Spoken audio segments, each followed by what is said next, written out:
सावन का माह चल रहा है और जो वातावरण है वो चारों ओर भक्तिमय हुआ है।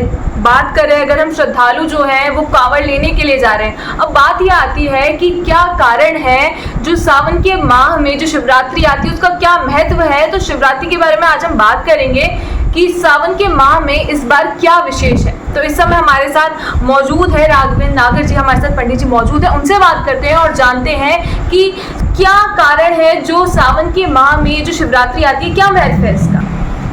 आत्मा तम गिरिजामति सहजरः प्राणा शरीरम ग्रहम पूजाते विषयोपभोग रचना निद्रा समाधि सिद्धि संचारः पदयोपदक्रम स्तोत्राणि सर्वागिरो यद्यद् कर्म करोमि तत्सकलं शंभो तवाराधनम्। आपके इस चैनल का मैं बड़ा स्वागत करता हूं जो आप ये प्रश्न कर रहे हैं। श्रावण का जो मास होता है ये हमारे शंकर का मास है, चातुर्मास है। यहाँ से नहीं, हजारों करोड़ों साल से ये मनाया जाता है। चातुर्मास में भगवान जब वैकुंठ को चले जाते हैं, विष्णु शयन एकादशी होती है, उसके बाद जो चार्ज है भगवान प्रकृति का वो भगवान शंकर को दे देते हैं। और 12 महीने में श्रावण मास भी आता है और हर साल आता है, ऐसा नहीं है। चातुर्मास में सावन, भादो, क्वार, कार्तिक, ये 4 महीने की जो विशेष स्थिति है वो भगवान शंकर की रहती है, वही इसके अधिष्ठात्री देवता हैं। अब रही बात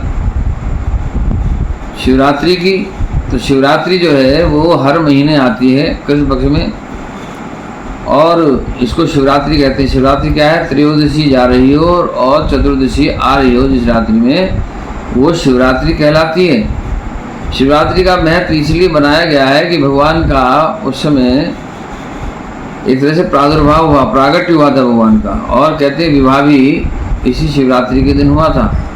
तो चूँकि हमारे 12 महीनों में प्रत्येक माह में शिवरात्रि आती है तो उसी को मनाने के लिए इसको विशेष रूप से मनाया जाता है। जहाँ तक श्रावण का प्रश्न है, सर्वोत्तम मास शिव का होने के कारण से इसको शिवरात्रि के रूप में लोग मनाते हैं। स्कंद पुराण में स्पष्ट लिखा हुआ है कि जो व्यक्ति गंगा जी से गंगा जल ला करके अपने कंधों पर मुझे चढ़ाता है, मैं उसको मोक्ष प्रदान करता हूँ।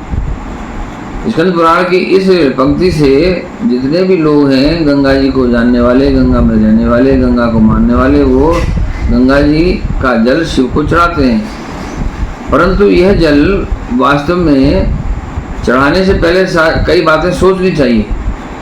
इस समय इन चातुर्मास में गंगा जी को रजस्वला कहा गया है। जैसे स्त्रियों को रजस्वलापन आता है, महीने में हर बार माहवारी होती है, ऐसे ही पूरे वर्ष में ये माहवारी गंगा जी के लिए होती है। उसके क्योंकि जितने भी कचरा है, पेशाब है, मूत्र है, ये सारा का सारा लोग करते हैं, भिष्टा करते हैं पहाड़ों पर, प्रकृति पर, वो सारा का सारा जल पानी के द्वारा, जल के द्वारा गंगा जी में या अन्य नदियों में आ जाता है। इसलिए इन चातुर्मास में जो साधु संत यति योगी सन्यासी हैं वो जहाँ भी जाते हैं वहीं पर रह जाते हैं और वो नदी नाले पार नहीं करते। पहले समय में ऐसा ही था, साइकिल भी नहीं थी, रिक्शा भी नहीं थी, बस दौड़ कारें तो थी ही नहीं। तो इसलिए जो जहाँ रुक गया वहीं पर ही श्रावण मास मनाया करता था और चातुर्मास मना करके उसके बाद कार्तिक के बाद विदाई होती थी। जहाँ जहाँ उनको जाना था वो चले जाया करते थे, जहाँ भी रुकना होता था रुक जाते थे। अब ये शिवरात्रि को जनता की जागरूकता के कारण से इसको बृहद रूप में मनाने लगे हैं। और इस श्रावण में महत्वपूर्ण ये है कि कृष्ण पक्ष में शिवरात्रि आती है और इसको मनाने के लिए न जाने कितने लाखों हजारों लोग नाना स्थानों से, विभिन्न स्थलों से, विभिन्न जिलों से जाकर के गंगा जी से जल लाने लगे हैं और जहाँ जहाँ शिव के मंदिर है वहाँ चढ़ाते हैं। जबकि ये जल जो गंगा के किनारे पर मंदिर हैं उन पर ही चढ़ाना चाहिए। ये कहा गया है कि जो ये जल है चातुर्मास का, ये जहाँ जहाँ गंगा जी के किनारे पर जो शिवलिंग है उन पर चढ़ाना चाहिए और शिवलिंगों पर पुराना रखा हुआ जो गंगा जल है वो चढ़ाना चाहिए। इसका महत्व यही है कि जिस तरह से फाल्गुन मास में शिवरात्रि मनाई जाती है और उसी की परंपरावश हर महीने ये मनाई जाती है शिवरात्रि। क्योंकि श्रावण का महीना भगवान शंकर का है, इसलिए इसको विशेष रूप में शिवरात्रि के रूप में मनाया जाता है। और आप देख रहे हैं कितना इनकी महत्व है, कितनी भीड़ रहती है, कितनी कांवड़े आती हैं। वहीं अगर हम बात करें कि सावन के माह में इस बार जो सावन है उसमें कुछ अंतराल आया है, लौंध माह का जो बीच में आगमन हुआ है, उसके बारे में भी आप क्या बताएंगे? श्रावण में इस बार अधिक मास आया है, तो ऐसा नहीं है कि ये 2 मास माने जाएंगे, इसमें पूरा श्रावण मास ही माना जाएगा। 2 सिद्धांत हैं, एक तो सूर्य सिद्धांत और एक चंद्र सिद्धांत। जिस महीने में अमावस्या से पूर्व संक्रांति नहीं आती है वो मास अधिक मास कहा जाता है, और ये अधिक मास इस बार श्रावण के साथ ही लगा हुआ है। ये आवश्यक नहीं है कि हर बार श्रावण के साथ ही आएगा। पिछली बार वैशाख के साथ आया था, उससे पहले और अन्य महीनों के साथ आया था। और ये जो अधिक मास या मल मास इसको कह रहे हैं, बुरा मान करके कह रहे हैं, ये बुरा नहीं होता है। ये इसका भगवान ने किसी भी मास का कोई नाम होता है, परंतु इसका कोई मास का नाम नहीं रखा गया था। तो इस मास का नाम भगवान विष्णु ने पुरुषोत्तम मास के रूप में इसको दिया, क्योंकि मल मास है ये। जो गणना है प्रकृति में विद्वान लोग करते हैं, विद्वत लोग करते हैं, चंद्रमा के हिसाब से हमेशा 10-15 दिन कम हो जाते हैं, 11 दिन करीब करीब माह में कम हो जाती है। तो 3 साल में ये 32 दिन करीब करीब कम हो जाते हैं। तो उनकी पूर्ति करने के लिए सूर्य सिद्धांत से इसको चंद्र सिद्धांत को मिलाने के लिए ये मल मास या अधिक मास आता है। और ये तो और मासों से भी उत्तम मास माना जाता है, क्योंकि इसमें 33 देवता बताए गए हैं भगवान विष्णु ने।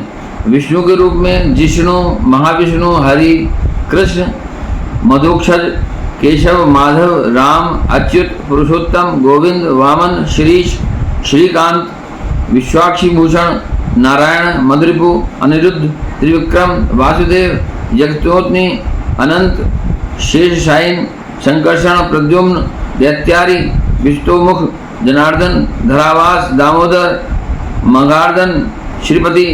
इन 33 उद्देश्यों की प्राप्ति के लिए इन भगवान का नाम लिया जाता है इस मल मास में, इस अधिक मास में, इस पुरुषोत्तम मास में। बल्कि और महीनों से भी ये उत्तम मास है।